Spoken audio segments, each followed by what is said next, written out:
Hello ទាំងអស់គ្នាល្ងាចនេះឥឡូវនេះគឺប្រហែលជាម៉ោង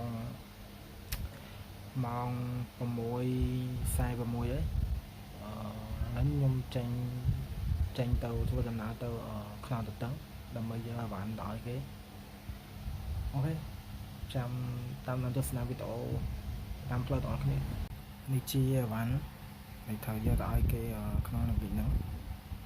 អូខេចាំតាមដានវីដេអូទាំងអស់គ្នាអ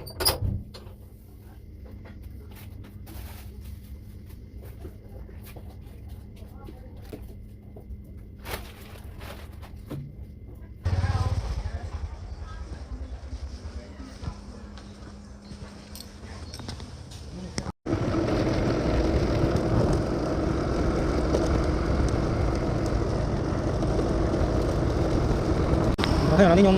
ចេញមកផ្ទះដល់ចៅហើយខ្ញុំទៅតាមផ្លូវ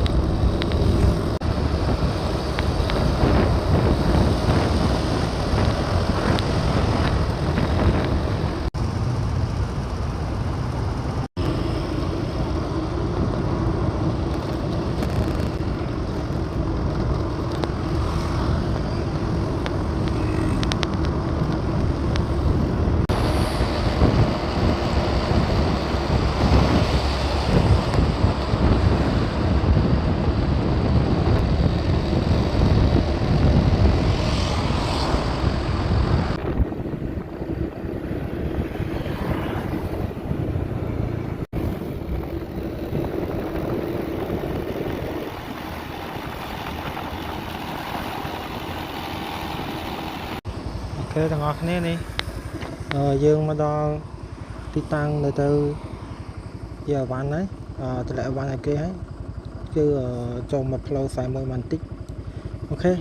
ញ្ចឹងយើងចាំគាត់មកយកអាវ៉ាន់ទាំងអស់គ្នាហើយយើងត្រឡប់ទៅផ្ទះវិញអូខេវីដេអូមានតែប៉ុណ្្នឹងទេអូខេសូមអរគុណ